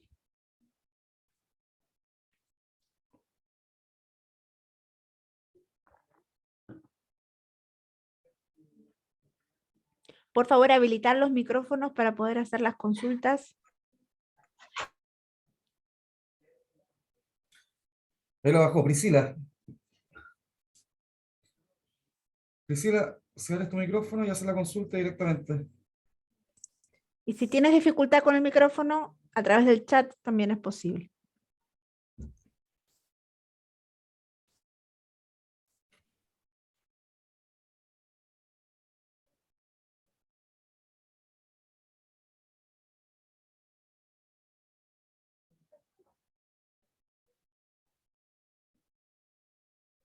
Juan Carlos, no sé si...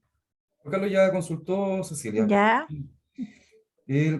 Damos la posibilidad también de que puedan hacer las consultas a través del chat o a través de correo electrónico directo a la Cámara, y nosotros reenviamos esas consultas a los expositores y Sí. luego entregamos las... Hola, buenos días. las Buenos días, respuestas. ¿se escucha? Sí, Sí, perfecto. Ahora sí. Buenos días. Bueno, mi nombre es Santiago, estamos con un grupo de supervisores acá. Una pregunta para Cecilia Castillo. Los trabajadores ingresan en la mañana en buenas condiciones, pero resulta ser que a la hora del almuerzo se ve cada vez más el tema que los trabajadores ingieren algunas drogas, por ejemplo. Entonces, en el eventual caso que ocurriese un accidente grave o un accidente con resultado de muerte y se comprueba que el trabajador tiene sustancias en su cuerpo, de igual manera, ¿contra quién recae la responsabilidad? Esa es nuestra consulta. Mira, efectivamente que el empleador va a tener que demostrar que tomó todas las medidas, que cumplió con el 184, pero si ustedes como jefatura están en conocimiento de este hecho o de este supuesto hecho, porque nunca van a tener digamos, la prueba objetiva para poder demostrarlo, ustedes lo ideal es que tienen que entregar esta información a sus respectivas jefaturas para que ellos también puedan tomar las medidas necesarias que el empleador estime respecto a esta situación, ¿sí?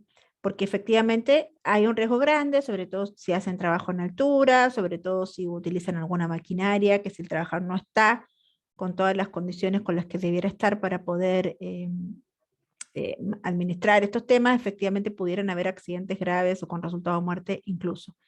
Aquí la Cámara Mutual, en conjunto con la Cámara, hace 2 o 3 años, no mucho más que eso, elaboró un procedimiento, una forma de trabajar estos temas de alcohol y droga, que yo se los puedo hacer llegar, donde efectivamente se da a conocer las formas que puede tomar el empleador en cuanto a temas más normativos que tienen que estar resguardados en el reglamento interno, a los efectos de poder hacer exámenes, etcétera, que está todo esto regulado, no es llegar y hacerlo, sino que tienen que estar en el reglamento interno, cumplir ciertos requisitos, efectuarse de una determinada forma, pero también hay otras instancias en que abrir estos temas en conversación a través del trabajo del comité paritario, etcétera, etcétera, para justamente ir formando conciencia en los trabajadores de los riesgos a los cuales se están exponiendo de trabajar bajo los efectos de ciertas sustancias.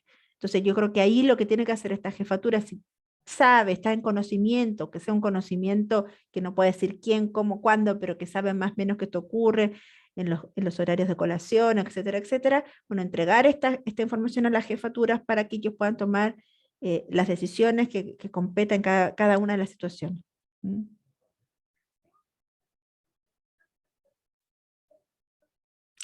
Víctor.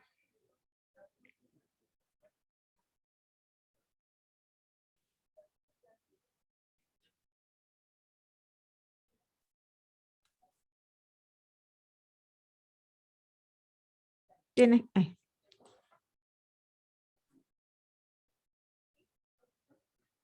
No se escucha, Víctor, ¿eh?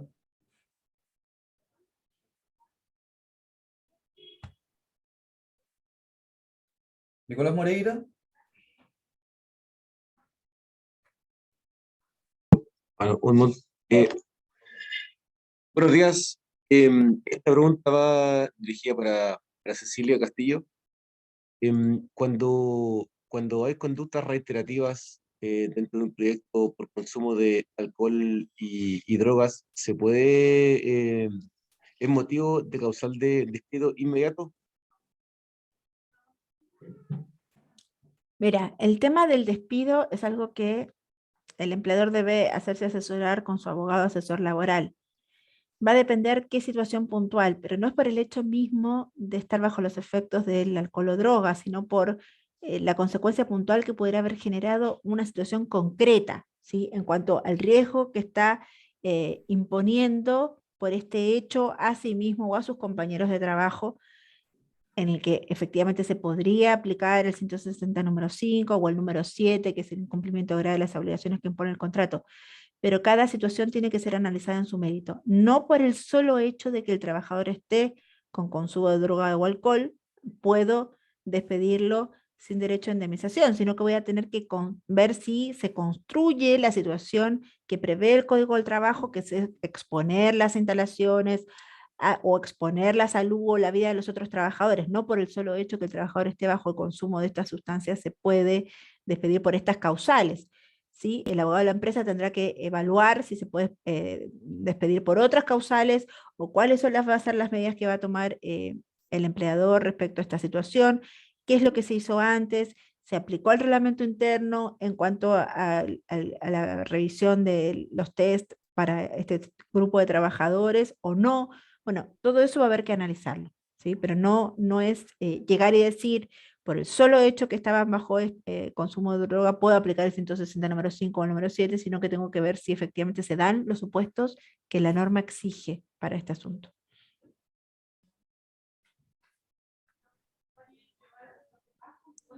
Aquí hay alguien en el chat que dice, Domingo Quilodrán, iba a consultar lo mismo, tengo certeza que a la hora de colación salen a consumir drogas, porque los he encontrado de manera presencial, bueno, evidentemente bajo los efectos. ¿Qué se puede hacer la empresa para controlar eso?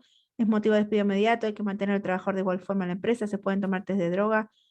En caso de un accidente se realiza el test de droga. No, en caso de un accidente no se va a realizar test de droga, porque ustedes saben que por el hecho que el trabajador esté bajo los efectos de droga o alcohol no es óbice para que ese caso se califique como accidente del trabajo, en tanto se dé esa necesaria relación de causalidad entre la lesión o muerte y el trabajo. ¿Sí? Hay innumerable jurisprudencia de la superintendencia desde hace más de 50 años en ese sentido, así también la superintendencia lo receptó en el compendio de normas en el libro tercero, cuando efectivamente analiza estas situaciones.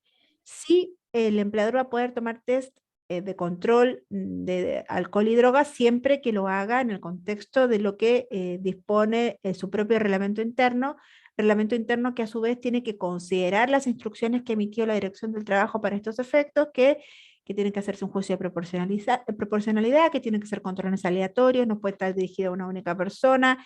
En fin, hay una serie de situaciones que tienen que verse y que tienen que cumplirse para poder efectuar estos test de control de drogas, y que, como les dije, por el solo hecho de que el trabajador haya consumido alcohol o droga, el empleador no lo podría despedir por estas causales que estamos mencionando, que son causales en cuanto al que el trabajador no tiene derecho a indemnizaciones, sino que tendría que darse el contexto completo, o sea, no solamente consumió, sino que con esta situación él expuso de alguna forma a las instalaciones, a la salud o a la vida de los otros trabajadores o a sí mismo, y esto tendría que poder demostrarse ante un tribunal.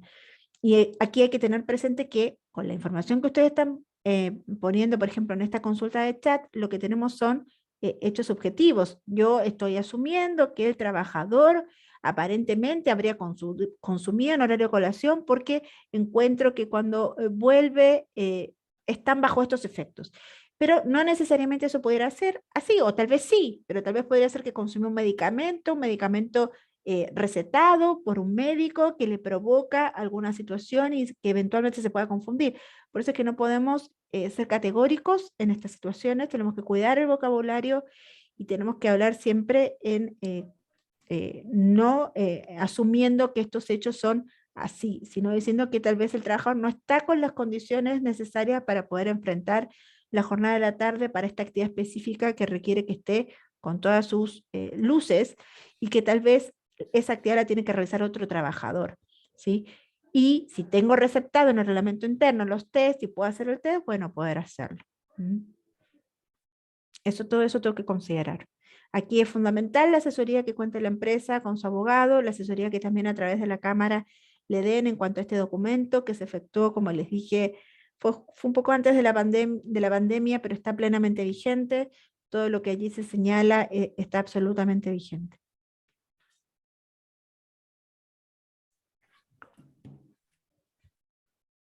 Aquí en el chat siguen con el tema de alcohol y droga, que siempre es polémico en estas situaciones. Se dice, si al ingreso de una obra un trabajador llega bajo los efectos del alcohol, dificultad de caminar, hablar, hálito alcohólico, ¿qué se puede realizar como empresa? ¿Se lo enviamos de vuelta a su hogar y le ocurre un accidente? ¿Tenemos responsabilidad? Sí.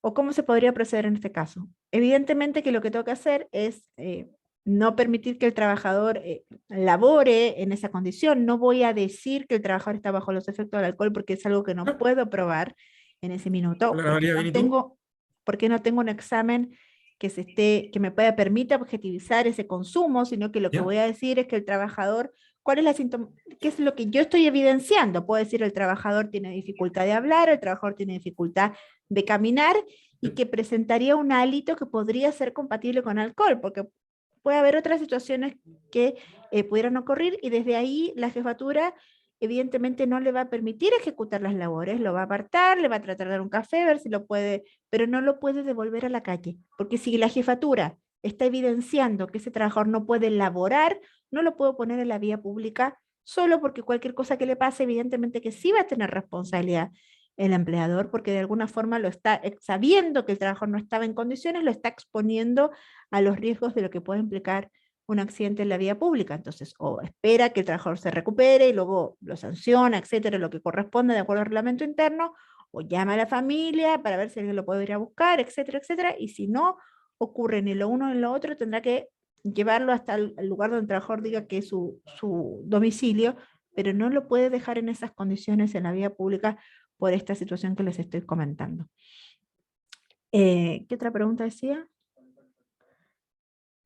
¿Cómo se resuelven las responsabilidades? Como les dije, evidentemente que si observo que no está en condiciones, sin catalogarlo, voy a tener que apartarlo del trabajo y verificar que recobre su situación de conciencia absoluta, o llamar a la familia, o eventualmente, si nada de esto puede suceder, voy a tener que llevarlo a la casa. Pero no lo puedo poner en la vía pública.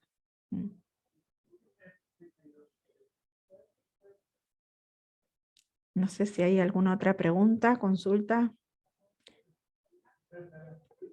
Entonces, si hay que andar de las manos a los niños. No, no es que hay que andar de la mano a los niños, estamos evitando caer en algún tipo de responsabilidad. Si yo como jefatura digo que esta persona no está en condiciones de trabajar, estoy asumiendo que tampoco puede estar en condiciones de dejarlo en la vía pública. Ese es el punto, ¿sí? Y es muy fácil de probar porque evidentemente que voy a poder recabar testimonios que digan la jefatura indica que el trabajador no está en condiciones de laborar y lo saca a la vía pública, le dice que no puede estar más en las instalaciones. Entonces, ese es el punto. ¿Qué pasa? Acá hay otra pregunta. ¿Qué pasa si dentro de una obra hay un mini cargador y su operador sufre una crisis epiléptica o un infarto? Y pasa a llevar un andamio donde hay trabajadores y caen al suelo y muere. ¿Qué pasa ahí? Bueno, evidentemente que eso va a ser un accidente del trabajo respecto a los trabajadores que estaban en el andamio. Eventualmente también podría ser un accidente del trabajo respecto al trabajador que sufre esta epilepsia, no por la epilepsia en sí, sino que al utilizar ese mini cargador y tener este ataque de epilepsia, hay un elemento de trabajo que podría estar involucrado en una mayor lesión que si ese ataque de epilepsia le hubiera dado en su casa.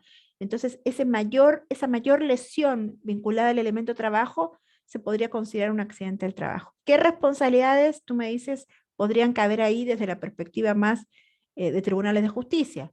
Bueno, evidentemente pudiera haber responsabilidad del empleador si es que el empleador no tomó exámenes preocupacionales, no hizo alguna encuesta de salud a los efectos de pesquisar en un trabajador que va justamente a manipular, a utilizar un mini cargador, si tiene algún problema de salud que pudiera, para evitar esta situación. Aquí va a tener que efectivamente el empleador demostrar que sí, que tomó exámenes, que los exámenes no pesquisaron ninguna anomalía en la salud del trabajador y que producto de esto el trabajador estaba conduciendo ese mini cargador. Y que efectivamente los exámenes no evidenciaron, no pesquisaron ningún indicio que fuera posible para el empleador suponer que ocurriría este accidente, y como la información de salud, ustedes saben, es reservada, es personal de las personas, si el trabajador no lo manifiesta, el empleador no tiene cómo conocer esto, pero que sí hizo prevención en cuanto a que hizo estos exámenes en forma previa, y eso efectivamente va a tener que acreditarlo ante un tribunal. Aquí Domingo dice entonces, si en el caso práctico, si vuelvo a encontrar trabajador físicamente consumiendo drogas, lo menos engorroso para limpiar el grupo sería dejarlo en trabajos que no sean de riesgo, simplemente desvincular al trabajador por otros motivos, pagando lo que corresponde. Eso es algo que tiene que analizar la empresa en conjunto con su abogado, pero evidentemente es una salida, ¿sí? Es una salida. Bárbara tiene levantada la mano.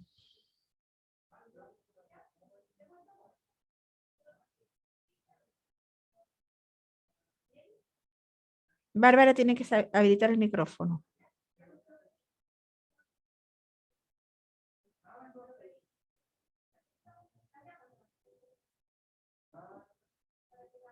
Si no puedes habilitar el micrófono, puedes hacer la consulta por el chat.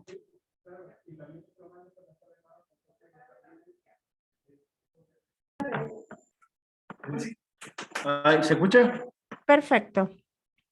Hola, mire, sabe que estamos con un grupo de colegas acá y teníamos una consulta respecto a que dentro de las partidas que realizamos nos facilitamos trabajadores para pega específica.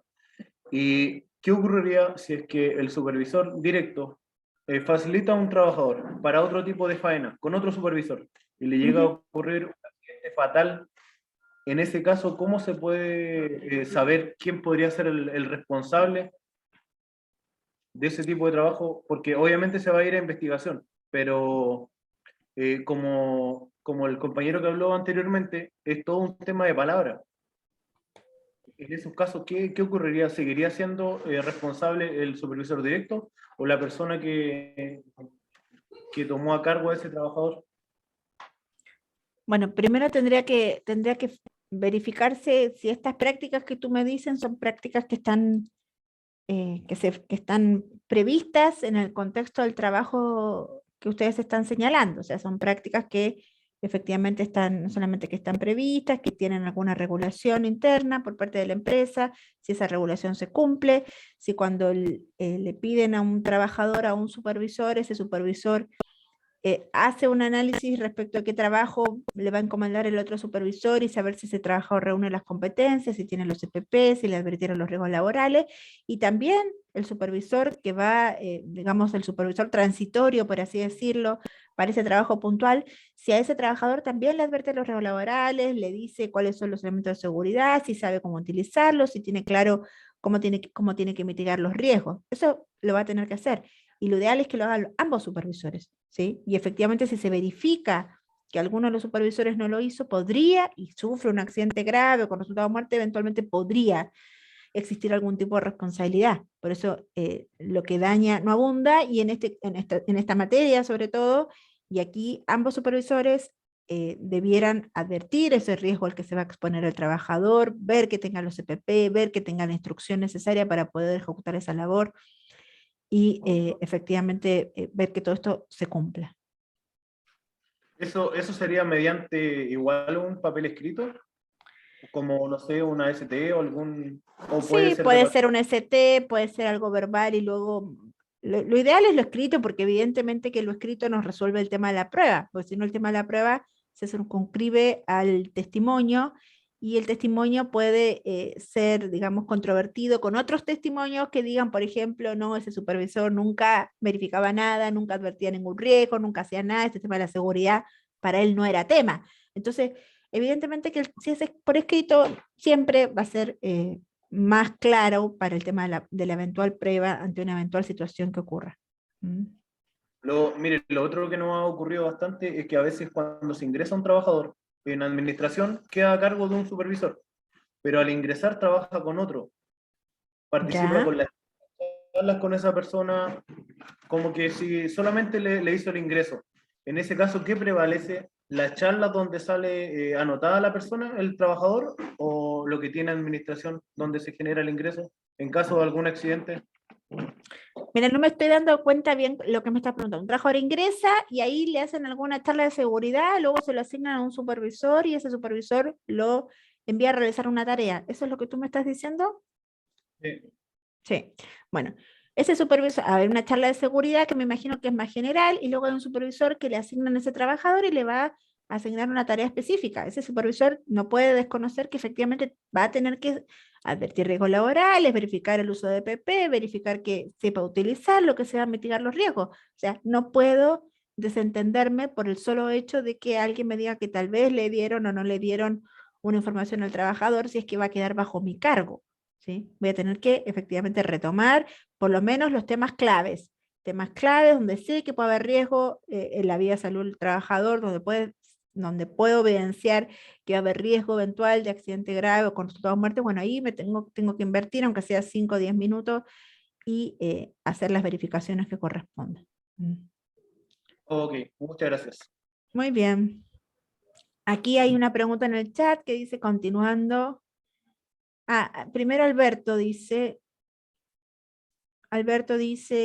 ¿qué pasa cuando colaborador fallece en horario de colación dentro de instalaciones de obra sin estar ejecutando su faena? Infarto, se cae caminando en el baño, tal vez otro colaborador agrede con una herramienta a otra persona. Son situaciones muy diferentes una de otras. En líneas generales, lo que sí puedo mencionar que si un trabajador fallece en las instalaciones de la empresa tiene que ejecutar el procedimiento de graves y fatales que surge a partir del artículo 76 de la Ley de Accidente del Trabajo y que ha instruido la Superintendencia de Seguridad Social, que está contenido en el compendio, libro 4, título 1, letra D del compendio. ¿Qué significa esto? Que cuando hay un accidente con resultado de muerte, sea que el trabajador fallezca en el lugar de trabajo o hasta 24 horas de ocurrido el accidente, el empleador está obligado, además de emitir la DIAT, está obligado en forma inmediata notificar CRM de Salud, Inspección del Trabajo, autosuspender faena y de ser necesario evacuar. Esto lo va a tener que hacer el empleador igual, aun cuando el trabajador fallezca de un presunto infarto. Si fallece en el lugar de trabajo lo va a tener que hacer igual, va a tener que cumplir toda la primera parte del procedimiento de accidentes graves con resultado de muerte y luego vendrá la resolución de calificación de nosotros, de Mutual, que diga que el trabajador falleció por un accidente de origen común. ¿Sí? Y ahí va a quedar el asunto. Si Mutual dijera que el accidente es de origen laboral, bueno, van a venir todo el cumplimiento de medidas que viene a partir de las resoluciones de calificación de accidentes graves y de accidentes con resultado de muerte.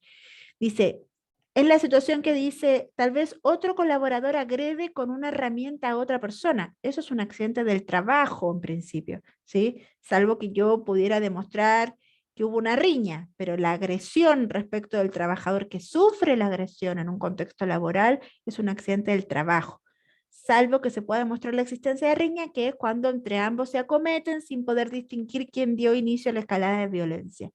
Pero si eso no ocurre, si hay un trabajador, digamos, con actitud pasiva y otro con actitud activa que agrede a la persona, va a ser un accidente del trabajo respecto del colaborador que tuvo la actitud pasiva y que recibe el golpe, que es la víctima de ese golpe, y eso es un accidente con ocasión del trabajo, relación de causalidad indirecta, accidente del trabajo para todos los efectos legales.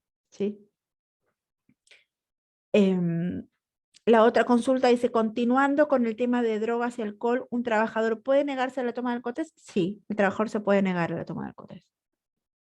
Ahí el empleador verá, tiene que haber sanciones, puede haber sanciones. Todo esto tiene que estar en el reglamento interno. No puedo hacer toma de ningún tipo de examen si no está en el reglamento interno, y que no solamente tiene que estar en el reglamento interno, que garantice que sea aleatorio, que garantice que se haya efectuado el juicio de proporcionalidad que exige la Dirección del Trabajo, sino que también se tiene que explicitar en el reglamento interno qué va a pasar con ese trabajador si es que el resultado es positivo, y también se tiene que definir qué es bajo los efectos de las drogas. ¿Qué estoy mencionando como droga? ¿Solamente las drogas ilícitas o drogas lícitas? Si es que el trabajador, por ejemplo, está en un tratamiento farmacológico, que al tomar ese medicamento también tiene situaciones de que bajan sus sentidos o bajas de percepción. ¿Qué significa bajo los efectos del alcohol? Tengo que indicarlo, va a ser un consumo de qué es lo que se va a sancionar. Todo eso tiene que estar definido.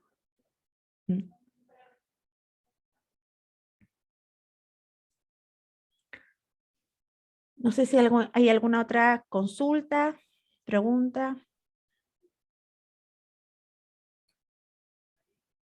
Oye, perfecto. Cecilia, en caso de que existan consultas que hayan quedado en el tintero, por favor, hacerlas llegar al contacto de la Cámara y nosotros se las distribuimos tanto a Marjorie como a Cecilia. Agradecerte, Cecilia, el espacio, el tiempo, la disposición y la presentación. Agradecer también a los 150 conectados que hubo, porque tenemos muchos participantes que están en grupo en faena, así que probablemente la cantidad de personas viendo las exposiciones es bastante superior. Así que muchas gracias a todos y un saludo grande a todos en sus lugares de trabajo. Para terminar, quiero dejar con ustedes a Alejandro Montesinos, presidente de la Comisión de Seguridad.